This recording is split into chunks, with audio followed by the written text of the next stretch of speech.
আসসালামু আলাইকুম। সংবাদে আপনাদের সবাইকে স্বাগত জানাচ্ছি। আমি ফিরোজ তোহা। শুরুতেই আরবে কেবলস সংবাদ শিরোনাম। বাংলাদেশের সর্বশেষ গুরুত্বপূর্ণ আপডেট সংবাদে আপনাকে স্বাগত। শুরুতেই সংবাদ শিরোনাম, পরে বিস্তারিত। শুরুতেই জানিয়ে দিব, দুপুর ৩টায় জাতির উদ্দেশ্যে ভাষণ দেবেন সেনাপ্রধান জেনারেল ওয়াকারুজ্জামান। বৈষম্যবিরোধী ছাত্র আন্দোলনের কর্মসূচি মার্চ টু ঢাকায় সাড়া দিয়ে রাস্তায় নেমেছে আন্দোলনকারীরা। ঢাকার আশেপাশের জেলা থেকেও ঢাকায় আসতে শুরু করেছে আন্দোলনকারীরা। কারফিউ উপেক্ষা করে রাস্তায় নামায় বিভিন্ন জায়গায় আইনশৃঙ্খলা বাহিনীর সঙ্গে সংঘর্ষ হয়েছে আন্দোলনকারীদের। এ অবস্থায় দুপুর ৩টায় দেশের সার্বিক পরিস্থিতি নিয়ে জাতির উদ্দেশ্যে ভাষণ দেবেন সেনাপ্রধান জেনারেল ওয়াকারুজ্জামান।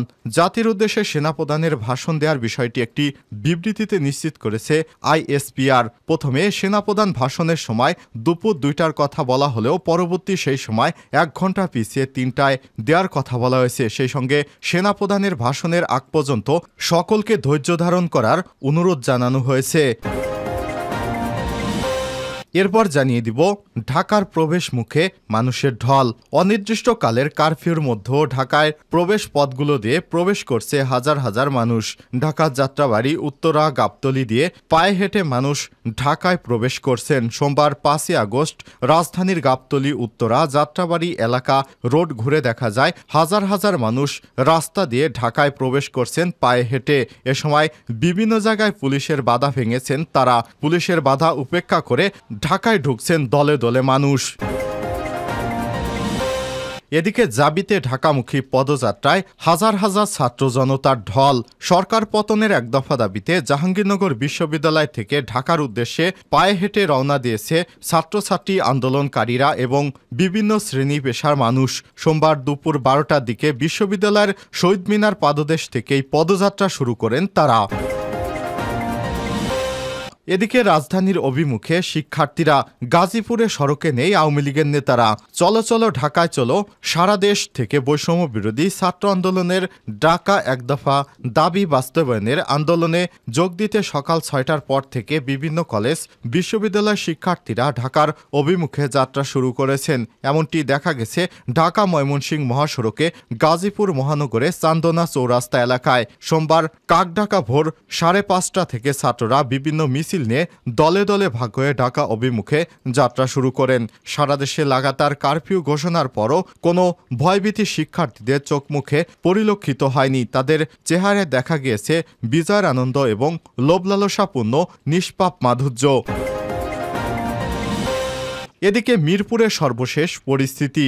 বৈষম্যবিরোধী ছাত্র আন্দোলনের ঘোষিত মার্চ টু ঢাকা কর্মসূচি আজ সোমবার ৫ই আগস্ট। এই কর্মসূচি ঘিরে ঢাকায় ব্যাপক জনসমাগম ঘটাতে চায় আন্দোলনকারীরা। তারা কারফিউ উপেক্ষা করার ঘোষণা দিয়েছে আগেই। তবে পরিস্থিতি যেন কোনোভাবেই নিয়ন্ত্রণের বাইরে না যায় সেজন্য শহরে বিভিন্ন পয়েন্টে জড়ো হয়েছে নিরাপত্তা ব্যবস্থা।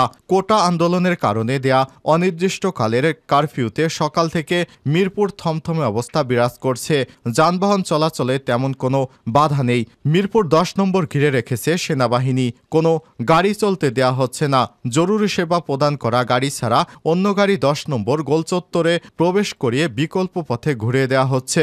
মিরপুরে বিভিন্ন রাস্তায় পড়ে থাকতে দেখা যায় রোববার ৪ই আগস্ট আন্দোলনে ব্যবহৃত ইটের টুকরা। মিরপুর ১ ও ২ নম্বর রোডে কিছু ব্যাটারি চালিত রিকশা চলাচল করতে দেখা যায়। বিভিন্ন মোড়ে সেনাবাহিনীর টহল এবং পুলিশের শক্ত অবস্থান দেখা গেছে। তবে সকাল ৮টা পর্যন্ত এলাকায় আন্দোলনরত কোনো শিক্ষার্থীদের দেখা যায়নি। এবং সর্বশেষ জানিয়ে দিব, ২ ঘন্টা পর সচল হলো ইন্টারনেট। ২ ঘন্টা বন্ধ থাকার পর ফের চালু হয়েছে ইন্টারনেট। সোমবার ১:৩০টার দিকে নেট সচল হয়েছে, তবে গতি খুবই স্লো। এর আগে বেলা ১১:৩০টার দিকে ইন্টারনেট শাটডাউন হয়। জানা যায়, দেশের উদ্ভূত পরিস্থিতিতে এক ঘোষণায় সরকারের পক্ষ থেকে ইন্টারনেট শাটডাউন করা হয়েছিল। এর আগে ৭ দিনের মাথায় ফের গতকাল রোববার 4G নেটওয়ার্ক ফের বন্ধ করা হয়।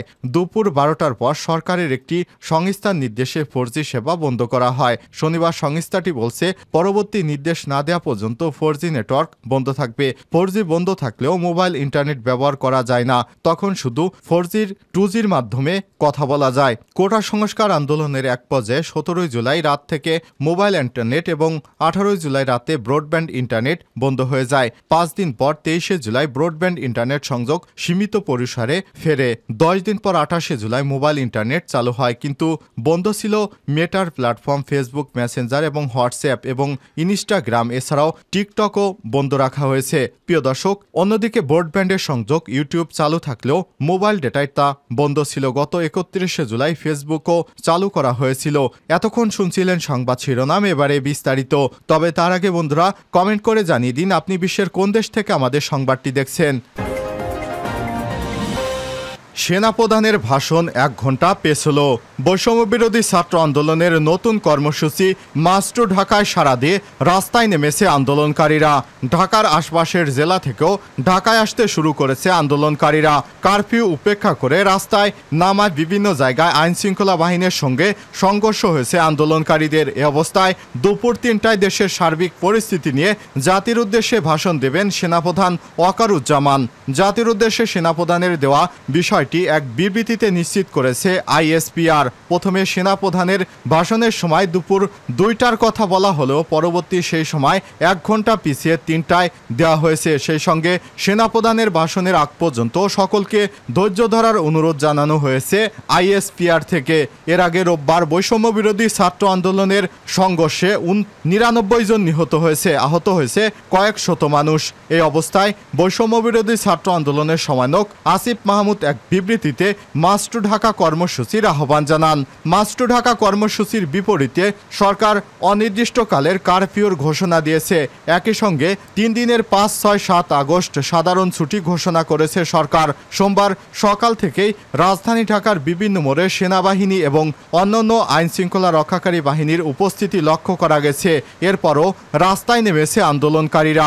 বেশ কিছু জায়গায় সংঘর্ষে জড়িয়ে পড়েছে তারা। এদিকে দেশের পরিস্থিতি বিবেচনায় বেলা 11:30টার দিকে ইন্টারনেট শাটডাউন করা হয়। পরে 2 ঘন্টা পর ফের সচল করে দেওয়া হয়েছে ইন্টারনেট। এর আগে ইন্টারনেট সচল হওয়ার 7 দিনের মাথায় ফের গতকাল রোববার 4G নেটওয়ার্ক ফের বন্ধ করে দেওয়া হয়।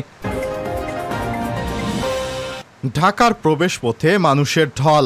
অনির্দিষ্টকালের কারফিউর মধ্য দিয়েও ঢাকায় প্রবেশ করছে বিভিন্ন পথ দিয়ে হাজার হাজার মানুষ। যাত্রাবাড়ি, উত্তরা, গাবতলী দিয়ে পায়ে হেঁটে মানুষ ঢাকায় প্রবেশ করতে শুরু করেছে। সোমবার 5 আগস্ট রাজধানীর গাবতলী, উত্তরা, যাত্রাবাড়ি এলাকা রোড ঘুরে দেখা যায় হাজার হাজার মানুষ রাজধানীতে প্রবেশ করছে। এ সময় বিভিন্ন জায়গায় পুলিশের বাধা ভেঙেছেন তারা। জাবিতে ঢাকামুখী পদযাত্রায় হাজার হাজার ছাত্র জনতার ঢল।